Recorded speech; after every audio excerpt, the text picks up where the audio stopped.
Allez, c'est pour le faire bouger un peu. Commande à tous les Français libres de continuer le combat, le bon sens, l'intérêt supérieur de la patrie.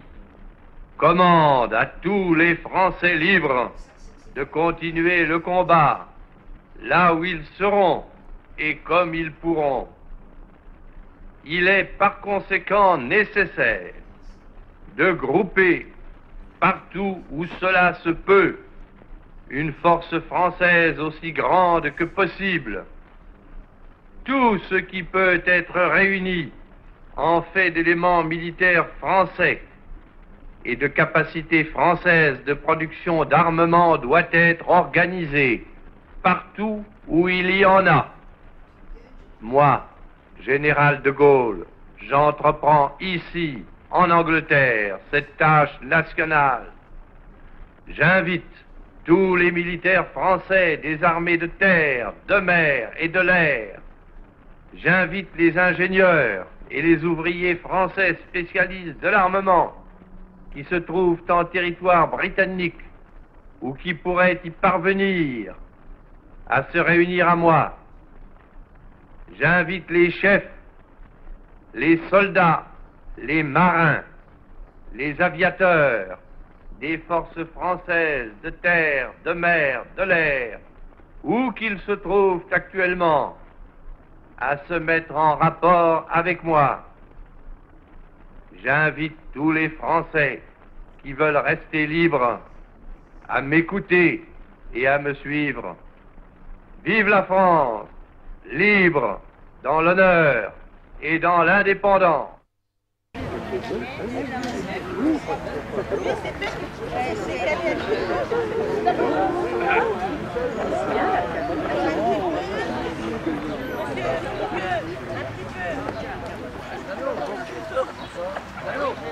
Ah, ça, c'est ça, hein? D'accord. Pas souvent. C'est pour lui dire et je pense qu'à chaque fois il est mauvais.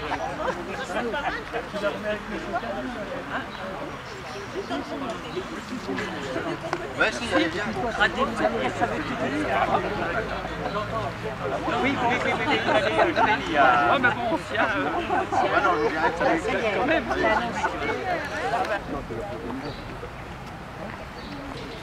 Garde à vous!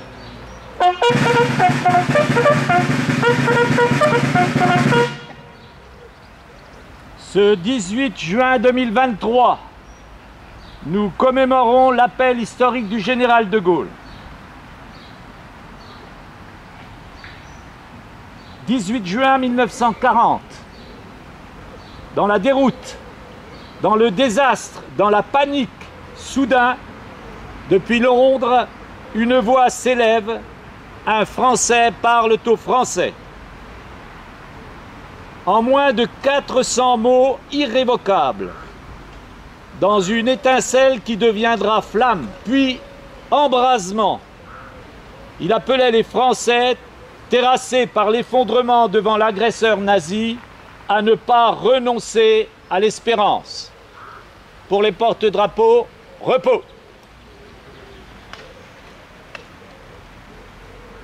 À 49 ans, le général de Gaulle sortait de la discipline et de l'obéissance aveugle pour entrer dans l'histoire.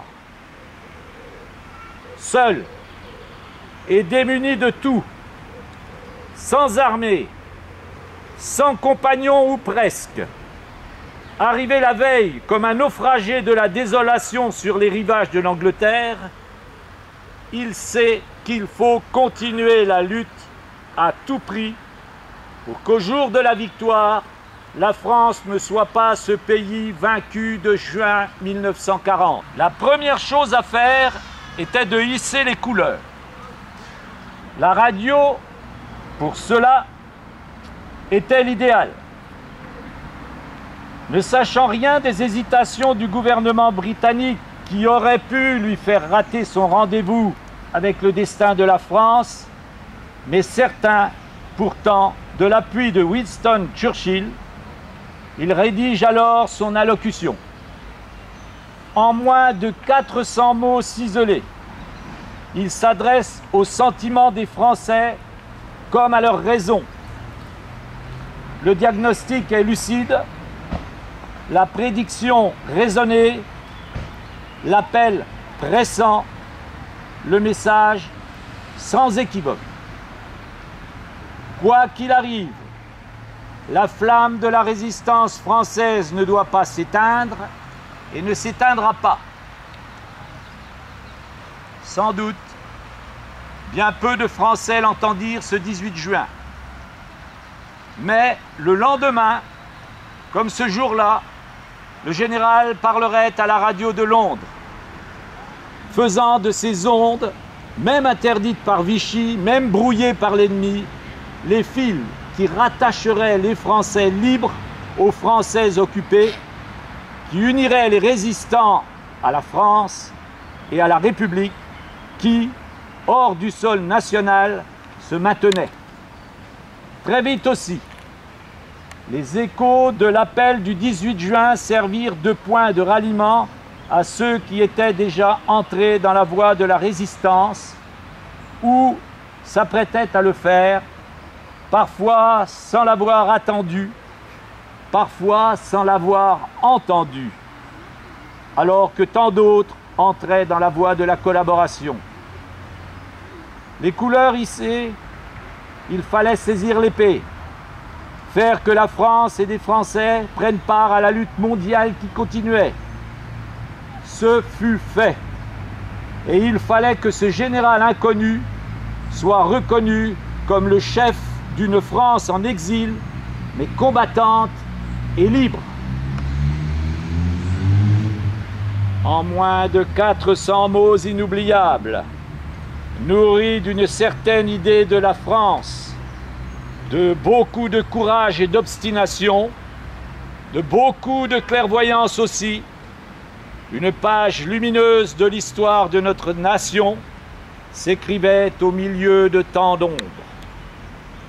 En ce jour, mesdames et messieurs, notre gratitude s'exprime envers lui, envers ses compagnons, envers toutes celles et tous ceux qui le suivirent et le rejoignirent. Ils manifestèrent qu'il ne pouvait y avoir de France dans l'asservissement, ni dans le déshonneur, qu'il n'y avait pas de France sans liberté. Vive la République, vive la France. Pour les porte-drapeaux, garde à vous.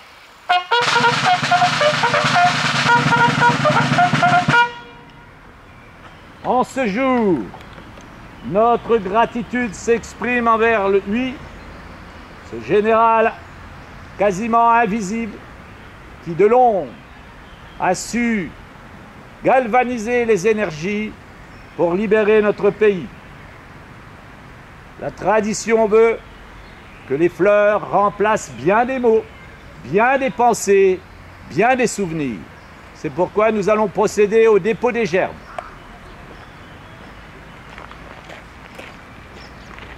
Pour la ville de Châtillon-sur-Seine, monsieur les adjoints, veuillez déposer la gerbe.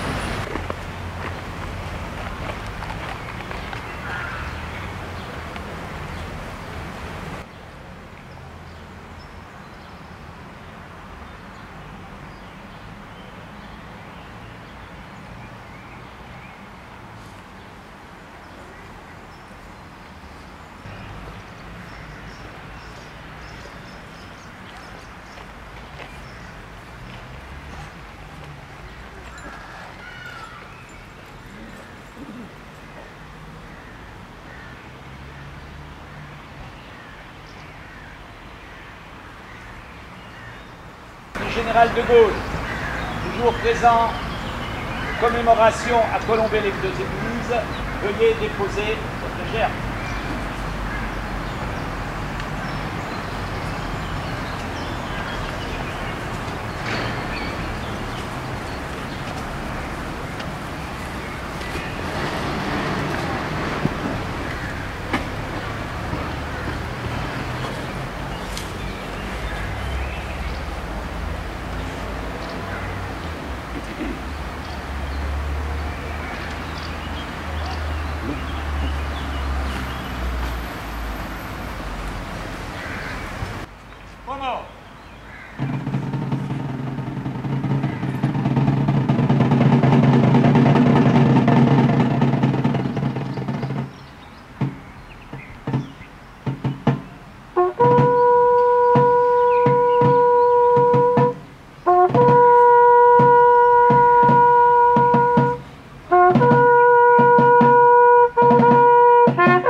porte-drapeau. Dans quelques instants, même présentement, je vous invite à saluer les porte-drapeaux qui, eux aussi, sont de fidèles compagnons de route et du souvenir.